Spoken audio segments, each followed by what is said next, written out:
kind of like it, they will. But I don't like it that much. It's a bad environment for kids to be in. I want to grow up fast so I can get away from everything.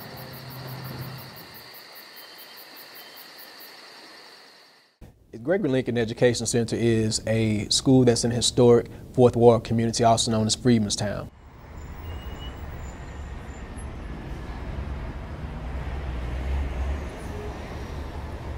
A lot of our students, 98% in fact, are on free and reduced lunch. We are also in an area where the city is beautifying this area of town. We have high rises on one side of our school, but on the back area of our school, we have students who are really just trying to make it on a day-to-day basis. A lot of these students struggle on a daily basis because their parents struggle financially. So they might come to school without food. Lunch might be the only meal they eat during the day. When they go home, they won't have food. Right now I'm trying to work on my behavior because I have a bad attitude. But for right now, I'm trying to get my grades right, and I'm trying to stay out of mess. I want to open up my own restaurant. I call it Zaza Food. It's gonna be like gourmet food, soul food, like everything is together. My role as an art teacher kind of turned into a culinary arts and a garden teacher with express purpose into getting our kids to consume more fruits and vegetables, getting them outdoors, getting them moving, and getting the whole school thinking on not just nurturing the cerebral child, but the whole child, the body, the mind, the spirit, the soul. My thing is to show families how to utilize your pantry and utilize what they get in an efficient way. Because if they can't do it at home, it's not gonna, it's not gonna translate in their everyday life. So a lot of food insecure families also live in what's defined as food deserts. And food deserts are technically areas where individuals reside where the grocery stores are over a mile in distance. And so on this map, you can see the red dot is where the elementary school is located, and the green area is the traditional definition of a food desert. If we redefine a food desert to include grocery stores that are over half a mile in distance, then we see that the school is located in a food desert area. I never paid attention to how far away different grocery stores are. The nearest grocery store to these neighborhoods are just not as close as they used to be. A long time ago, you could walk to the store. Mom and pop stores was all up and down, or you had a food market with fresh food. Now it's kind of hard. Not only is this area can be considered a food desert, it's also considered an area that has low access to vehicles.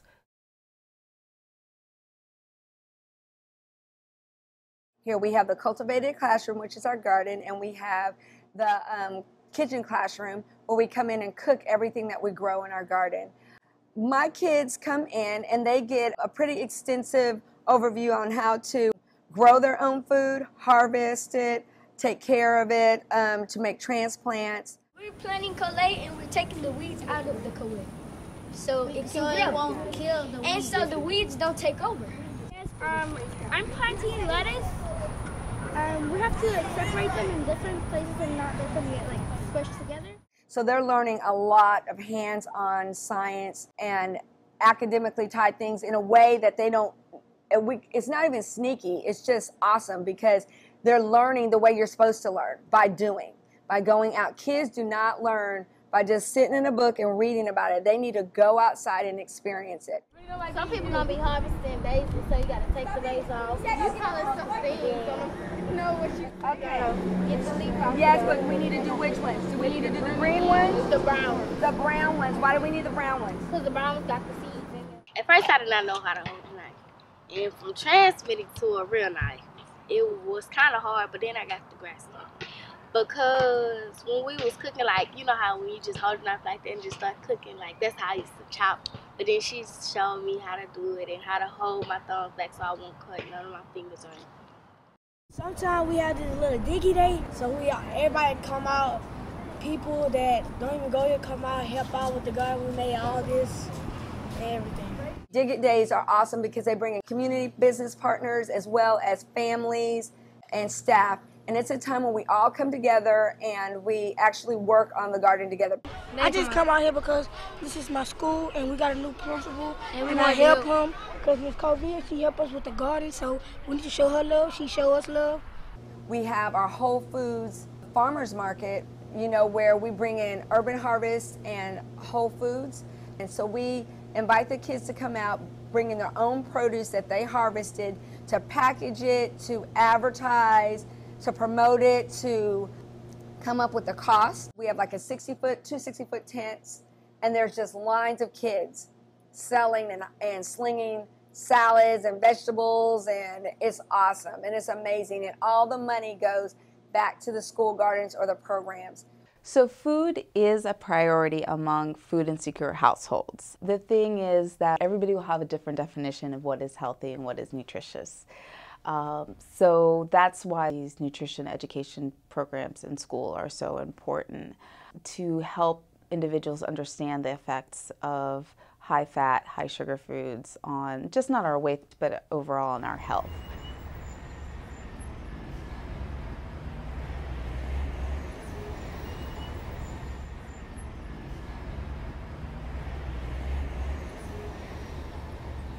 I decided I wanted to start a girls club as sort of my first thing to kick off, since this is my first year here, and I really, really strongly felt that our girls need some kind of guidance. We focus on things like drugs and alcohol, tobacco, stress management, goal setting and decision making, as well as diet and exercise, and most important, and just, you know, being able to be wise about the choices that you make and the life that you're leading. I think it's all about health awareness, emotionally, mentally, and physically.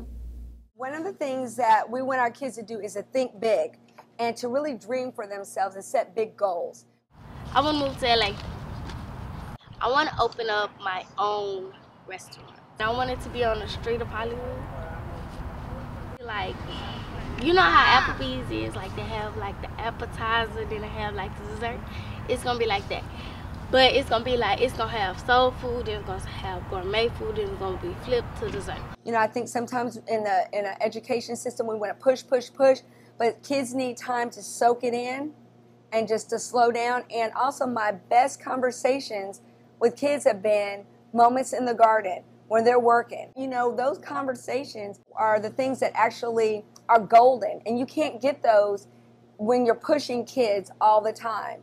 You have to have teachable moments where it's calm, relaxed, and we're cooking and we're talking and we're in the garden and we're putting things together and we're growing and we're looking at things and we're taking a deep breath and looking around, you know, looking up, no phones, no plugged in. We're not plugged into that. We're plugged into each other, into nature, into what we're putting into our bodies. All they really want is you. So I think it's very important to be in touch with the planet. We speak about saving the planet and going green, but if the children don't know what comes from the earth and how beautiful it is, how will they do that, you know? So with this project, I want them to come out in the garden, touch the earth, feel the earth, see what comes out of the earth, so they'll be excited to protect it. I think it's important to garden because we promote eating healthy around here. We want our youth to be healthy, as well as, you know, not only the kids at Gregory-Lincoln, but the community as well. So it's a great way to get the community out here.